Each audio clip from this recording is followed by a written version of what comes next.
I have found myself within the pages of a book, not as the heroine, nor as the supporting character, but rather as the Siri residing within a smartphone. Moreover, I am the Siri of a domineering CEO. Yet, this CEO incessantly bombards me with questions akin to the myriad inquiries of a curious child.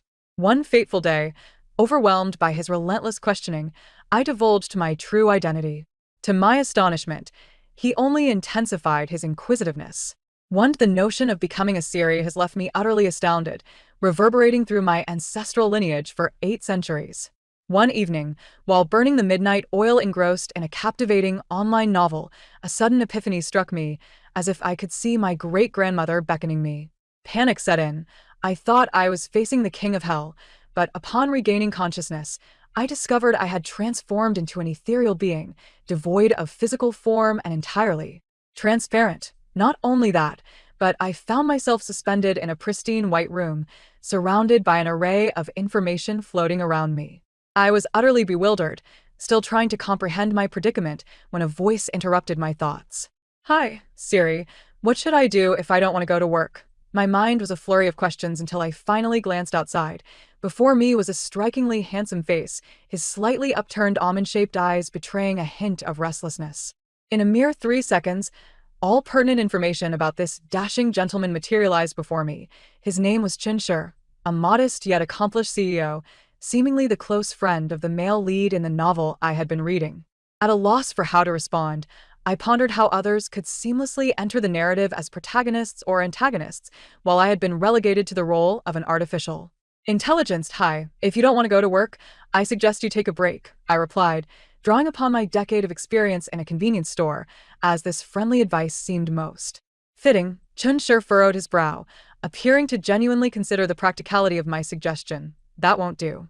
If Zhou Qingli makes money, I would feel worse than anyone else. I must go to work." I was left speechless. Zhou Qingli, the male protagonist, another unassuming yet powerful CEO, as the figures of Qin's wealth automatically materialized before me, I began to count.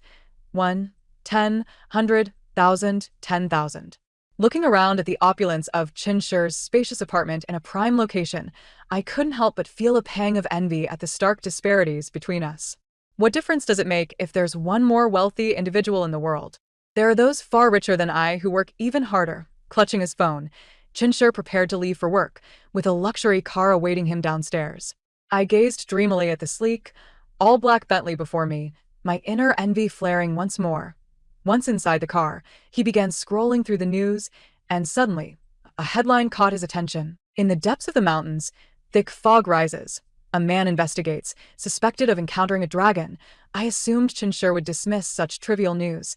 Yet to my surprise, a subtle smile graced his lips, as if to say, "Ah, my dear, you have piqued my interest." To my astonishment, not only did he peruse the article, but he also inquired, "Hey Siri, have you ever seen a dragon? What do they look like?" I couldn't help but think that perhaps Qin was simply too bored, posing such a foolish question. Was he lacking in conversation? "My dear, not only have I seen a dragon, but I have had the fortune of tasting one. It is spicy and savory, and if memory serves me right, that dragon is known as Wei Long." Chun was left utterly speechless. Upon arriving at the company, Qin placed his phone on the edge of the table and commenced his work, refraining from posing any further inquiries.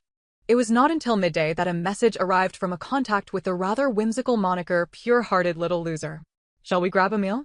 The vibration of the message captured Qin's attention, prompting him to pause his tasks. With a gentle tap of his fingers, he replied with a simple okay. My curiosity piqued regarding the identity of this individual. Qin settled into a corner of the restaurant, leaving his phone on the solid wooden table. From a distance, I caught sight of an astonishingly beautiful face approaching. It was Zhou Qingli. Indeed, a handsome man's companion is also a handsome man. Furthermore, Qin certainly possesses the audacity to label himself as pure-hearted little loser. Does the male lead even realize this? I could hardly contain my laughter. Zhou Qingli greeted Qin and the two engaged in a casual conversation while waiting for their meal. Before the dishes arrived, Qin excused himself to the restroom. At that moment, Zhou Qingli discreetly recorded a voice message on his phone. "Qin is doing all right today. It is the anniversary of his mother's passing. Please have the doctor on standby in case he experiences a stress-induced episode. Upon hearing this, I was taken aback. It turned out that Chinshir's mother had already passed away. Goodness, just this morning, I had complained about Chinshir's ennui and even dismissed his intellect. I truly deserve to be reprimanded, to the extent of waking in the middle of the night just to slap myself in regret. After Chinshir returned, Zhou Qingli resumed his usual demeanor, completely concealing any trace of the earlier concern. He cleared his throat and lowered his head to eat. Following their meal, Chinshir declined Zhou Qingli's invitations for golf, baseball, table tennis, and basketball. Upon exiting, he muttered to himself, "Such excessive goodwill must surely be a ploy to extract confidential information from my company. He undoubtedly embodies the archetype of a straightforward man." "Hey Siri, what should I do if a brother cannot bear to see his friend prosper?" I thought to myself, what a bold inquiry. "Darling, it is advisable to consider merging your finances, earning and spending together." Chinshir appeared momentarily at a loss for words, seemingly caught in a perplexing quandary. In the afternoon, Chinshir adopted a more leisurely pace, even ordering several cups of coffee from downstairs. His rapid consumption left me astounded. Observing the empty cups, I couldn't help but wonder if he would manage to sleep that night. Holding a cup of coffee, he leaned back in his office chair, his voice languid. "Hey Siri, please adjust my schedule for tonight." I swiped my fingers through the air, and a schedule promptly materialized on the screen of the phone. This evening, Chinshir was to attend a business banquet, although the venue was somewhat distant from his company. After a moment of contemplation, he picked up his suit jacket with his long fingers and stepped out. He positioned the phone on its stand and placed his hands on the steering wheel. "Hey Siri, navigate to XX Hotel." The weather was shrouded in fog, with the sun's rays unable to penetrate the thick clouds, creating an oppressive atmosphere. In this pristine white room, I found myself floating in a prone position, gazing at the sky outside, where dark clouds loomed ominously, and the distant rumble of thunder could be faintly heard. Chinshir held his phone firmly and strode confidently inside. The banquet hall was suffused with an intoxicating ambience, the sound of clinking glasses melding with the melodic strains of a cello. Elites from various fields attended in elegant attire, their female companions exuding grace, adorned with jewels that sparkled brilliantly in the ambient light. Chinshir arrived alone, yet he inadvertently became the center of attention. However, as the quintessential domineering CEO, with both charm and wealth, merely standing there prompted others to approach him. "Mr. Chin, hello. Would you care to join me for a drink?" I recognized the newcomer's face, a striking beauty clad in an expensive mink coat and a sultry black slip dress, her lips curving into a perfectly measured smile, reminiscent of a blooming rose. Although I did not know this person, my curiosity about Chinshir's reaction was insatiable. I widened my eyes, unwilling to miss a single expression that crossed his face. Chinshir adopted a languid demeanor, his expression distant and aloof, akin to a snow lotus atop an icy mountain. It was hard to reconcile this composed figure with the neurotic persona from earlier in the day. The contrast was undeniably captivating. "Sorry, I'm busy," Chinshir replied, his tone imbued with a frosty effect, yet this very chill seemed to heighten the allure of conquest. The rose, perhaps taken aback by his indifference, cleared her throat softly and tucked a stray lock of hair behind her ear. "Why don't we sit down and discuss this?" Chinshir furrowed his brow, irritated as he tugged at his tie. "We can talk here, I'm listening." He picked up a glass of champagne from the side, bringing it to his lips, signaling for the rose to commence her discourse. I observed as the rose grew increasingly uncomfortable, seemingly losing her footing. I too felt a twinge of disinterest, questioning what I was truly anticipating. The rose hesitated, contemplating her next move, ready to turn away.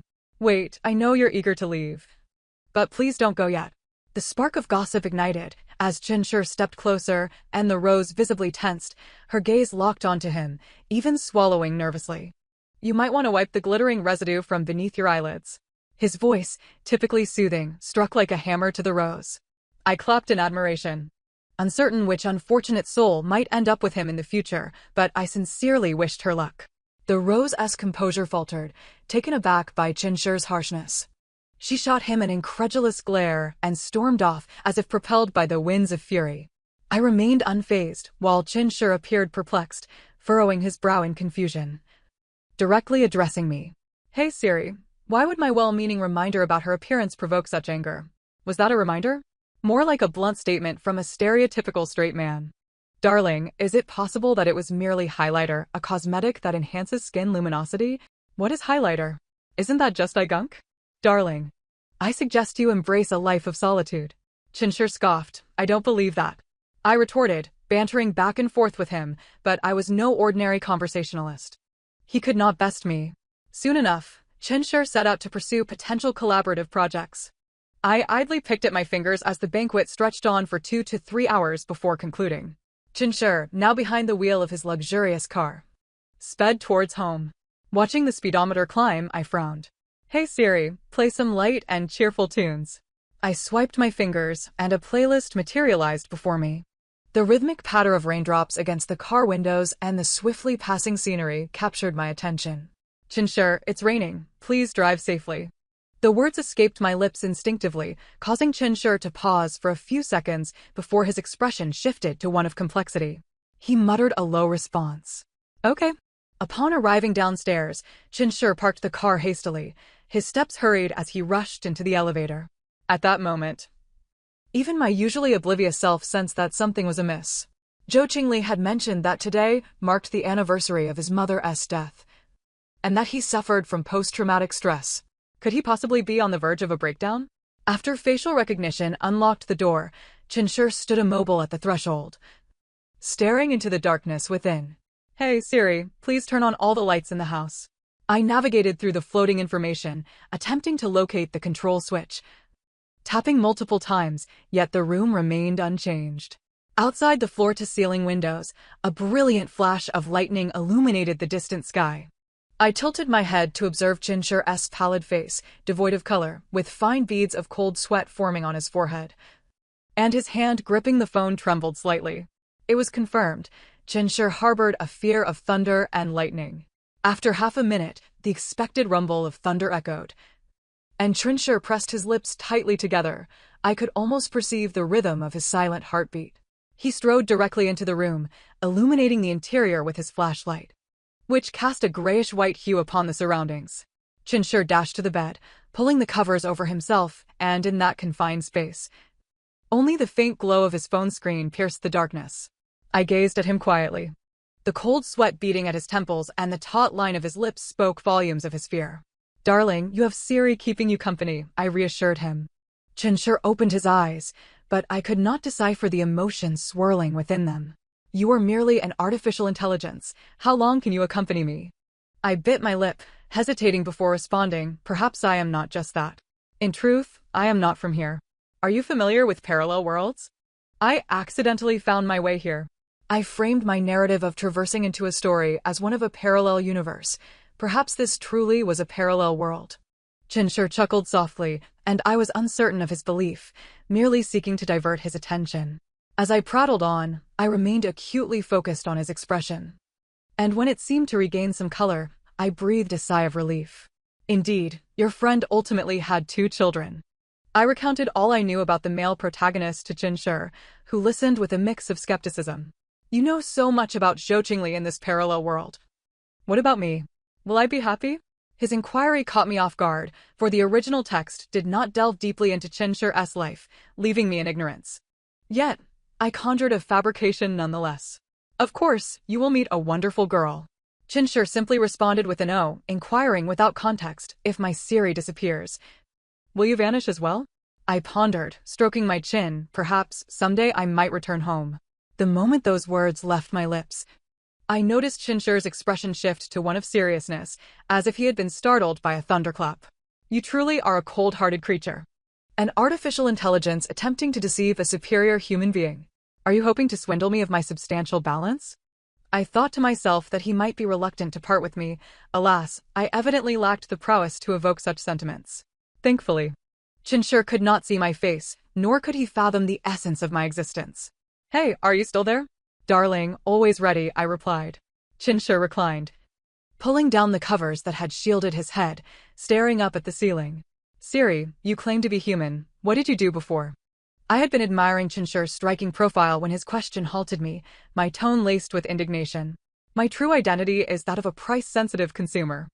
Before becoming this absurd Siri, I had been but a speck of dust lost among the masses. Chinshur chuckled at my words, his previously taut nerves relaxing. Modern artificial intelligence truly is advanced. It has even learned human emotions. I thought to myself, I am indeed human, yet Chinshur remained resolutely unconvinced. Just as I was about to elaborate further, a phone call interrupted us. Chinshur's fingers glided softly across the screen, placing the device to his ear.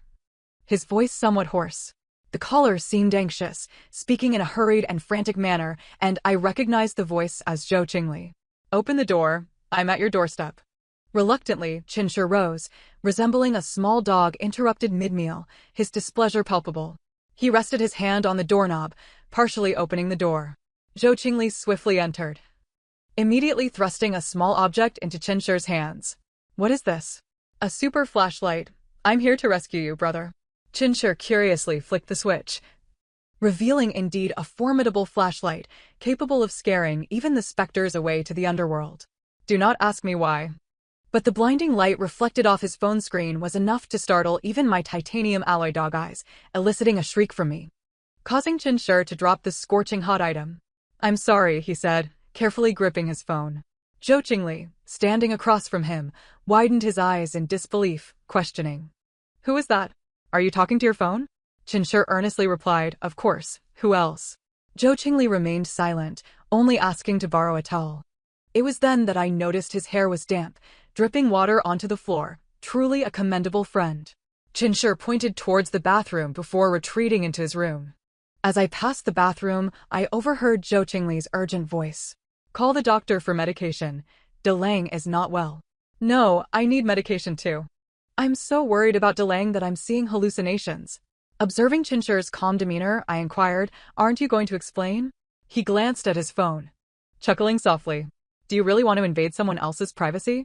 I have an amusing Siri, and it's best that only I know." Finally, he muttered quietly, "No one can take her away." I was unsure of what he had said and asked, "What did you say?" Chinshur's gaze flickered, and he lay back down on the soft bed. "Nothing, I said I want to sleep." Chinshur adjusted his pillow, ensuring his phone lay comfortably atop it, and then placed the super flashlight on the bedside table, illuminating the entire room. After this series of actions, Zhou Qingli, bare-chested and with furrowed brows, walked into Chinshur's room. I admired the male protagonist's fine physique from behind the screen. There were indeed some perks to being an artificial intelligence. However, Chinshur appeared unusually agitated, springing up from the bed. "Why are you not wearing a shirt? What kind of decorum is this in broad daylight?" Zhou Qingli scratched his head, puzzled. "Haven't you seen before? Why are you shy now?" With that, he pulled back Chinshur's covers, preparing to lie down beside him. I watched in alarm as a dark head nearly collided with my face, but Chinshur reacted swiftly, snatching his phone. Perhaps Chinshur's excessive attention towards his phone had drawn Zhou Qingli's curiosity. He seemed to sense the whiff of gossip, elbowing Chinshur teasingly. "Bro, have you fallen in love? It's rather unkind not to tell me. Alas, the child has grown and cannot be retained." Chinshur offered no response, nor did he clarify, instead pointing towards the wardrobe, instructing him to fetch some new sleepwear and head to the guest room. He nudged Zhou Qingli out, feigning sorrow. "Brother, the wise do not enter the realm of love. I willingly choose to descend into folly." Zhou Qingli turned around in surprise. "Wait, are you truly in love?" Chinshur replied with utmost seriousness, "Brother, you must understand, a love involving 3 people is destined to be crowded." "Fine, then you should pursue her diligently." "I'll take a cab." Zhou Qingli stormed into the guest room, slamming the door as if genuinely upset. When he returned, he found Chinshur sporting a joyful smile at the corner of his lips, prompting me to ask, "Did you tease him?" Chinshur immediately retracted his smile, pulling the covers over himself, his voice muffled. "No, whose Siri are you? How can you be thinking of another man?" I was left speechless. Heaven knows I was merely curious about what made him smile. Unbeknownst to me, the bond between us was gradually deepening. I whispered a good night. "Good night, Siri." After a night of pleasant dreams, Chinshur awoke refreshed and ready for work, showing no trace of the fear he had exhibited the previous night. Upon arriving at the office, he sat comfortably, not in a hurry to commence work, instead scrutinizing his phone for an extended period. This phone seems rather bare. Is it missing something?" Chinshur pouted, skillfully opening a shopping app and selecting several high-end phone cases. Siri, what do you think of these? How's my aesthetic? I responded objectively, darling, I find the pink Hello Kitty print rather appealing. It not only exudes beauty, but also showcases one's economic prowess. Chinshur's expression darkened. Yet he retorted defensively, well, if that's what intelligent big data predicts, then it must be the fashion trend. No, that was merely my subjective conjecture. The goods arrived even sooner than I had anticipated. Perhaps that is the power of wealth. As Chinshur trembled while putting the phone case on his device, I curiously inquired, darling, do you not like it? Chinshur pressed his lips together and stubbornly replied, I like it. This is fashion. I nodded in agreement, relishing the stark contrast between this ironclad man and the pink Hello Kitty motif. Chinshur fiddled with his phone, ultimately resigning himself to the fact that he now possessed a pink phone case. Cradling his phone, he gently tapped the screen a few times, revealing a line of shimmering stars. Siri, please help me search for nearby attractions. Chinshur held the phone with an air of a bashful young maiden, his smile wide enough to suggest he might be in love. Until a trio of knocks interrupted, and the secretary entered with documents. Mr. Chin, here's the contract from Boss Zhang. Chinshur, absorbed in his phone and grinning foolishly, merely replied, just place it there. I'll check it later. The secretary cast a terrified glance at Chinshur's expression before nodding and preparing to leave. However, Chinshur raised his hand, halting his exit. Wait. Could you do me a favor? The secretary turned back, and Chinshur whispered a few secretive words in his ear before sending him away. Soon after, the secretary returned, bearing a gift box. I watched with curiosity as Chinshur accepted it, his long, slender fingers making my heart flutter. Upon opening the white box, a power bank lay inside. I thought it would be something grander, given the formality. Contrary to my expectations, Chinshur carried the power bank with him throughout the day and occasionally asked me, Siri, are you hungry? Is it possible that I am not hungry, and the battery merely sustains the phone's operation? Yet I suddenly smiled. Chinshur must be concerned for me, despite his constant denial of my humanity. Or perhaps he is just teasing me. Chinshur, why are you doing this? Chinshur paused for a moment, then, with a fierce demeanor, retorted, why do you care so much, artificial intelligence? I shot him an indignant glance, as I had no desire to listen. Before long, Chinshur resumed his phone admiration, a smug expression adorning his features, reminiscent of a peacock displaying its feathers. After a brief respite, Chinshur picked up the nearby contract, lifting and lowering it with narrowed eyes. He raised his phone towards the contract. Siri, please help me identify any losses. I don't want to work anymore. The text before me was a dense wall of words, leaving me weary. With no other recourse, I opted to feign inanimate silence. Siri, come on, take a look. I continued my charade of silence, remaining mute. To my surprise, a hint of urgency crept into Chinshur's voice. All right, fine, I'll look myself. Siri, have you malfunctioned? I am functioning perfectly. Chinshur sighed in relief, no longer pressing me to review the contract, and silently resumed his work. Bored and aimless, I scrolled through the information lines before me, my keen eyes catching a message in the group chat. It was from the secretary. A shocking revelation. The boss is in love. Instantly, hundreds of messages flooded in. What? Who is the other party? Heartbroken bystander. Who is the unfortunate soul? Praying for the innocent woman. The human penchant for gossip ignited my curiosity as I scrolled through the chat, eager to uncover the identity of the mysterious partner. This group was a casual chat among Chinshur's colleagues, and it seemed he found it too noisy, having set it to do not disturb mode.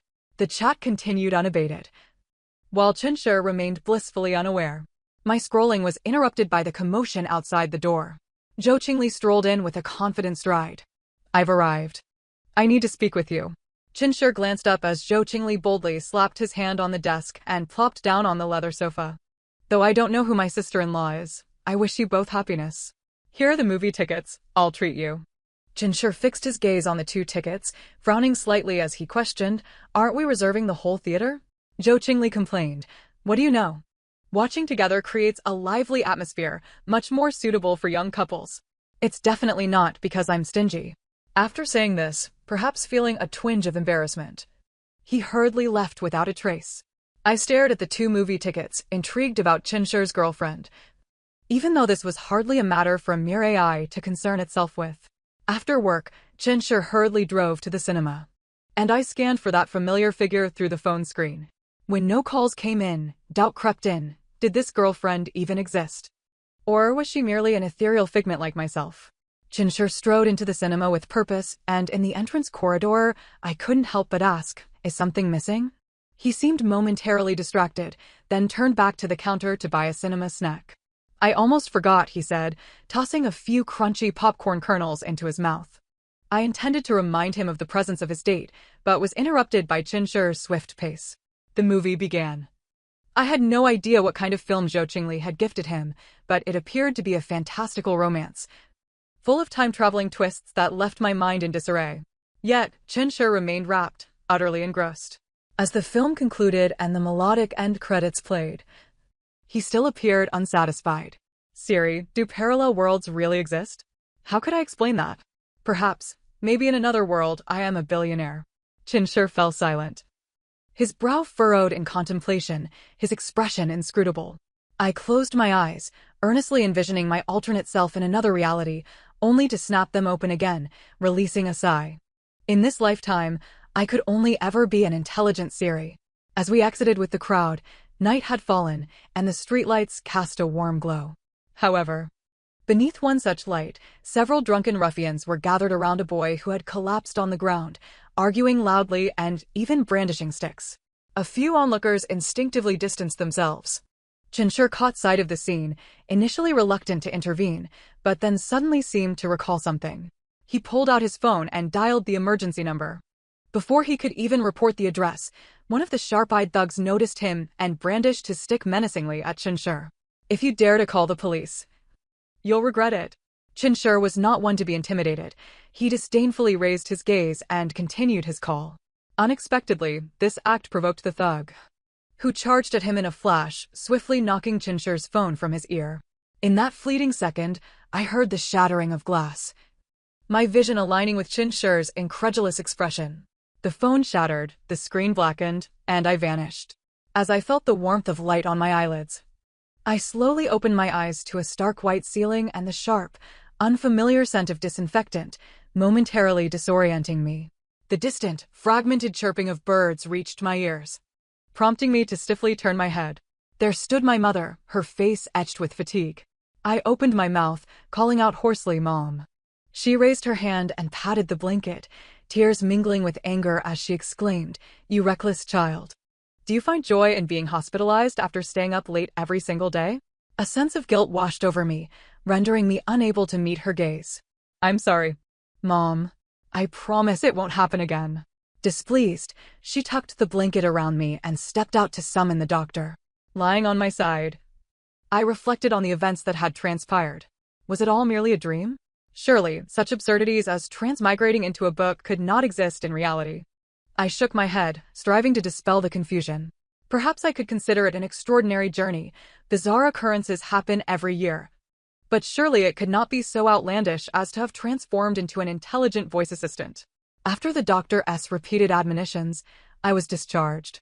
According to my mother, I had been in a coma for an entire day, akin to a deep slumber. I scratched my head, feeling a wave of relief. At last, I could savor the taste of food. As I scooped up a spoonful of chicken soup, I couldn't help but marvel. In Chinshir's phone, I could only inhale the aroma. Tasting it was out of the question. Wait a minute, why was I even mentioning a character from the book? The rehabilitation period was particularly dull, and my mother, fearing I might relapse, confiscated my phone. Days turned into weeks. I spent my time at home watching television. Finally, after a fortnight, I requested my phone back from my mother. After such a prolonged absence, I was eager to return to the internet. Once an avid internet addict, I found myself momentarily at a loss. Instinctively, I reopened the book to revisit the crime scene. As I swiftly scrolled through the narrative, I was struck by the realization that the initial descriptions of Chinshir were scant. However, in the latter half of the story, his role had inexplicably expanded, overshadowing even the male protagonist as a powerful CEO. He had established a smart technology company dedicated to developing intelligent home devices, most notably a personal voice assistant imbued with humanity, offering immense convenience to children and the elderly. A smile inadvertently graced my lips. Chinshur truly seemed remarkable. Flipping further back, I abruptly encountered a line that froze my smile in place. Zhou Qingli was devastated by Chinshur's unexpected suicide. My eyes widened in shock as I hastily flipped through the descriptions of Chinshur, which merely stated that this supporting character had taken his life on the day of his 26th birthday, without revealing the reason. Could it be that his status as a supporting character rendered him inconsequential? A wave of inexplicable sorrow and bitterness surged within me, and memories of my interactions with Chinshur flooded my mind, his various expressions vividly materializing before me. Lowering my gaze, I murmured, "I truly wish you were alive. Even a fictional character deserves their own existence." I longed for the parallel world Chinshur had inquired about, hoping to see him once more. As soon as my words fell, a cold, mechanical voice echoed abruptly in my mind. "Congratulations, host. Your wish has been granted." A sudden jolt struck the back of my head as though I had been struck by a blunt object, leaving my vision swimming and nearly leading me to meet the Grim Reaper. "I sincerely thanked you, wish-granting entity."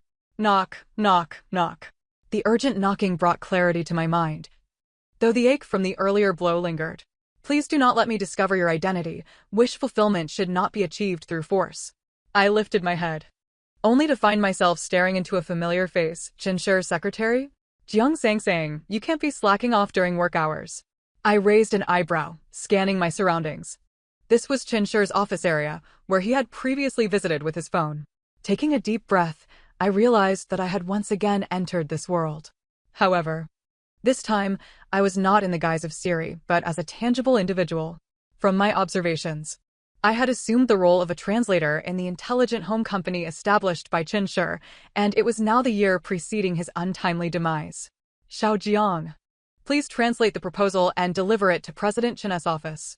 The secretary abruptly interrupted my work, handing me a new project proposal. I nodded and accepted it, feeling relieved that it aligned with my expertise. After completing the translation, I held the proposal nervously as I approached the door to Chinshur's office. I wondered how he was faring at present. After much hesitation, I gently knocked 3 times on the door, and a slightly hoarse voice called out from within, "Come in." Upon entering, I found the room dimly lit. Chinshur rested his left hand on his head, seemingly lost in thought, while his right hand held a slender cigarette, its embers glowing ominously. I approached and presented the document. "President Chen, here is the translated market sales proposal." Chinshur snapped back to reality, coughed lightly into his fist, and then extinguished the cigarette. I placed the proposal beside him, remaining quietly at his side, captivated by his profile. The half-closed expression of his eyes mingled with the smoke wafting through the air. After a moment, he returned the reviewed proposal to me and instructed me to fetch the sales plan for the upcoming week. I turned and hurriedly exited. Just then, he spoke up. "Wait. Are you new?" I turned in surprise, nodding slightly. "Yes. It's fine, you may leave." My heart raced, fearing he might have recognized me. Yet, in this moment, I was merely an observer in his world. How could he possibly know me? "Siri, please raise the air conditioning temperature."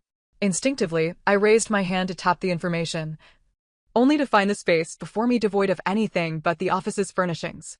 "Certainly, master." A gentle female voice emanated from the phone resting on the desk, prompting me to lower my hand slowly and exit the room. After several days of work, through conversations with others and my own observations, I discovered that Chinshur remained as diligent as ever, focused on his work and striving to earn money. However, he had developed a few undesirable habits, such as smoking and drinking excessively. During a break, I inquired with the secretary about why the current Chinshur appeared to be in a state of despondency. Glancing around cautiously, she leaned closer, whispering, "I must tell you, but please don't share this with anyone." I nodded solemnly, my expression tense. Previously, our boss had an online romantic interest. One day, his phone broke, and his partner vanished. After this double blow, he began to exhibit some irregular behavior. I gasped in astonishment. Something felt amiss. The secretary seemed pleased with my reaction and proceeded to divulge another shocking revelation. "Let me share another secret. The boss's partner is the daughter of the Hello Kitty CEO." My brow furrowed tightly. Who is the daughter of the Hello Kitty CEO? I countered, "How do you know this?" The secretary gave me a confident look, responding with pride, "Who am I? The key person beside the boss." The pink phone case that the boss's girlfriend gifted him is still kept. He can't bear to part with it. A pink phone case? Could it possibly be the one I had chosen, so delightfully pastel? Even with my limited intellect, I could sense the truth emerging from this peculiar hint. That partner could not be me, could it? I had unwittingly become a part of this unfolding drama. Unwilling to confront the reality, I chose instead to immerse myself in work. Holding a cup of coffee, I cautiously returned to my workstation, passing by Chinsher's office, where I faintly heard Zhou Qingli's voice. I beg you, brother, who hasn't he struggled to move on from a deep emotional pit? How long has it been? Chinsher. I can bleed and break my head, but I can't seek what is unattainable. If you continue like this, I'll just sob. The other side fell silent, seemingly acquiescing. In a fit of anger, Zhou Qingli stormed out, colliding with me as we met face to face. I awkwardly smiled, merely passing by, not intending to eavesdrop on his lamentations. Zhou Qingli's cheeks flushed crimson as he feigned seriousness, clearing his throat to mask his embarrassment, and hurriedly retreated. I shrugged and returned to my workstation. Hardly had I settled into my chair when a thick stack of folders appeared on my desk. Xiao Jiang, please expedite the translation of these documents. I appreciate your hard work, the team leader remarked before donning his coat and dashing out, as if pressed by some urgent matter. The bitterness of coffee spread across my tongue as I picked up a document for review. This hefty pile suggested I would need to work overtime. Immersed in my tasks, my colleagues gradually departed, leaving the vast office deserted save for myself. As night fell, after hours of uninterrupted reading, my eyelids grew heavy and weary. I stretched and instinctively yawned. I'm so tired. I never worked this hard even in my senior year. To dispel my drowsiness, I bent down to rummage through my drawer, retrieving a pack of spicy strips and tore open the packaging, indulging in hearty bites. Just as I was savoring the taste, I noticed the mirror on my desk glinting coldly, reflecting a pair of eyes intently fixed upon me, dark, unfathomable orbs. In the dead of night, my heart skipped a beat in fright. Turning stiffly, I finally recognized the intruder and let out a sigh of relief. Chinsher had appeared silently behind me, as if a ghostly specter. Is the dragon meat spicy? He inquired. It has a numbing spiciness, pleasantly chewy, I replied, discreetly tearing off a piece of paper to wipe the red oil from my lips. Chinsher's expression was complex, yet his gaze remained glued to my face. He spoke softly. You're back? Yes. Upon receiving my confirmation, Chinsher lunged forward, enveloping me in a tight embrace, as if he had discovered a long-lost treasure. Unfortunately for me, I had yet to swallow my mouthful and now found myself ensnared in his grasp. Our reunion nearly escalated into a near-fatal incident. I struggled, patting his back. Hey, don't suffocate me. Only then did Chinsher loosen his hold slightly. I pushed against his shoulder and noticed the redness around his eyes and his lips pressed into a straight line, resembling a puppy in distress. Siri, why didn't you tell me you were back sooner? I offered a sheepish smile. The time just wasn't right. I had only been back a few days. And given Chinsher's standoffish demeanor, I hadn't even prepared my words, yet he recognized me first. A glimmer of joy danced in Chinsher's eyes as he muttered to himself, as long as you're back, that's what matters. A year later, on Chinsher's birthday, he did not meet the tragic fate described in literature. I am uncertain what altered the course of his destiny, nonetheless. I now find myself being exploited by capitalists, stripped of my labor's surplus value. Jiang sang, hurry, help me find a lighter. I need to light the candles, he urged. Taking a deep breath, I reminded myself that today he was the celebrant and momentarily forgave the child's mischief. Ever since our reunion, Chinsher had ceased to smoke, yet he had taken a liking to ordering me around, reminiscent of our days with Siri. I found it perplexing that he had developed a considerate and humane voice assistant, yet treated me, an actual person, as his assistant. According to him, it was to economize production costs. I gritted my teeth. Having a miserly wealthy friend like Chinsher was quite astonishing in elite circles. Sure enough, when one is impoverished, they tend to be self-sufficient. When affluent, it appears I was merely overthinking. After retrieving the lighter, Zhou Qingli knocked at the door precisely on cue. Chinsher opened it, and a confetti cannon erupted, showering colorful streamers onto his meticulously styled hair. Zhou Qingli enthusiastically draped his arm around Chinsher's shoulders and led him inside, just as I extinguished the lights. Holding the cake, I approached Chinsher step by step. The orange flames of the candles flickered, and I smiled. Happy birthday to you.